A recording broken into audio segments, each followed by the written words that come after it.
Hello and welcome to Coffee with the Librarians, week of August 12th. So much interesting, kind of depressing stuff coming in. Not really depressing, but you'll see. I got a great preview for it. I want to start by saying two things, however. I had mentioned this last week. A lot of people are saying, who are the librarians? They tell me that they are keepers of the Akashic records for the collective.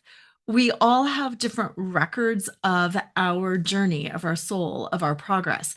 And they are the keepers of the records for the entire hive, for the entire collective of us. And since they know what everybody is individually working on, they're able to give us that global sense of where we're at and what's going on. So that's who they are, and their mission, their purpose is to just help us keep tabs on what's happening and what we could all be doing better, and also to validate what we are all experiencing so we can live, step into, but live the fullest expression of our soul, not just the fullest expression of our humanity, but the fullest expression of our soul, and to actually do what we came here to do. And that's interesting bit that came out because that's also a piece of today's message.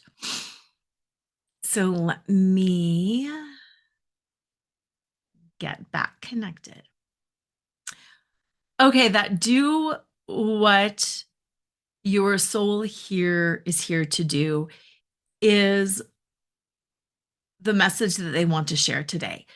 We are all here primarily to experience joy. Okay, I needed to hear that. We are all here primarily to experience joy.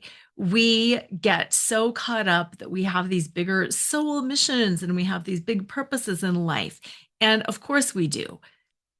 But our primary reason for being here is to experience. It's to experience the connection with others. It's to experience joy. It's to experience humanity.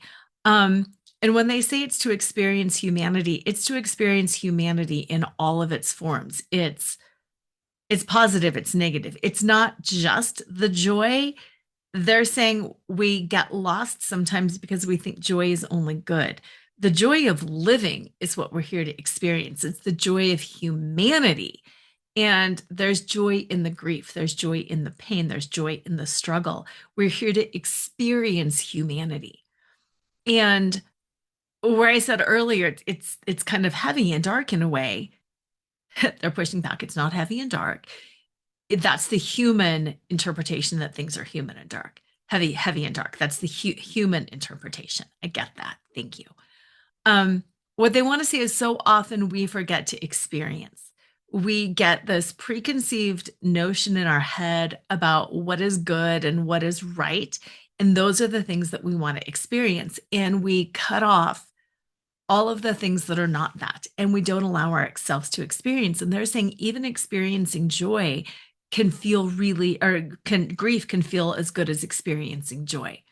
And yeah, my human self is like, yeah, but it's true. It's experiencing strife, experiencing uncertainty, experiencing all of those things fully can bring us joy because it's the full human connected experience. And be mindful of all of the times we stop short, of all of the times we get a directive to do something and we don't do it, of all of the times that we get this message and we don't do it, just to allow ourselves to do it, to experience it. Because there's that fear that, well, what if I do it and it hurts? What if I do it and it doesn't work out? What if I do it and I lose? What if I do it and I'm embarrassed? What if I do it and it's wrong? And what they're saying is they're not telling you to go out and do something stupid because it doesn't feel right to do. What they're telling you is to go out and do those things that you feel compelled to do, that you want to do. And sometimes they will go wrong, but that's not the point. The point is to leaning in into experiencing that experience.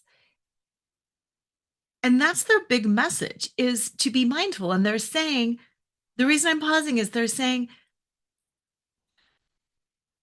people will feel shame around that. People will feel grief around that. People will feel regret around that because they'll think about all the times they didn't take the risk. They didn't do the thing. They didn't say or whatever because they were afraid, and that it's going to stir up some regret in them. And that's why so often people continue to stay shut down, because if they open up, then all of a sudden it validates for them that, ooh, they have FOMO over the things that they didn't do. And what they're saying is it's never too late to start. It's truly never too late to be like, I'm starting that now. I'm buying that now. I'm doing that now. I'm experiencing that now. I'm taking that risk now. And it's funny because, yes, they're showing me physical things, but they're also showing like financial things and relational things. There's so many ways that we're just shutting ourselves down because we don't want to get hurt. We don't want to lose. We don't want to whatever it is. And they're saying it's not just blindly trusting, but it's leaning into the expression and the experience of life. And when you lean into life, life will lean into you too. And that's not, it's not a cycle of punishment, but it's a life of yes and yes and yes, and life is saying yes and you are saying yes, and that creates a faster and faster evolution and ascension of positive, happy, joy filled experiences and expressions. So their big message for this week is to go out and do all of those things, and to truly lean in, and not carelessly or mindlessly, but to be like, you know what? Yeah, I've always wanted to write the book, sing the song, go dance, invest in this, tell somebody a feeling about that, sign up for a dating app, whatever it is, take the trip, lean into that. Now is truly the time to start gifting yourself that ability. And they're also saying that it won't always make sense, and that that's okay too. It doesn't have to always make sense. So that's the message from the librarians this week. And this is also the last week to join my year-long Sanctuary of the Soul. My year-long Sanctuary of the Soul is a virtual program for 1 year where you get personalized readings from the librarians every month, where you get quarterly movement, dance, ritual practices. You get quarterly meditations. We gather on the equinoxes and the solstices virtually, and we set very clear intentions. And then we use the meditation and the ritual movement and the ritual dance to embody and to become who we want to be at that next level. And then you just also have a community of like-minded souls to help you move through. And one of the things I'm going to be focusing on this year is soul contracts, and who you have soul contracts with, and when those contracts are done, and how to complete those karmic cycles, how to complete those contractual cycles, so you can really truly be free, and then start making decisions for yourself and your life and your family and your loved ones and all of that from that state of freedom. So reach out, let me know. It's open right now. Our first event kicks off on August 18th.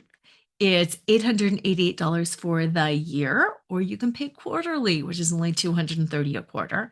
And again, it includes everything. It includes all your monthly personalized readings. It includes the meditations, the rituals, the dance practices, the retreat. We're doing the embodied transitions retreat, and then we're doing a grief release retreat, and then we're doing a Phoenix Rising retreat. So you've got your quarterly retreats as well. Take care, and I hope to see you inside the Sanctuary of the Soul. And I'm also going to see you next week for the next Coffee with the Librarians. Bye.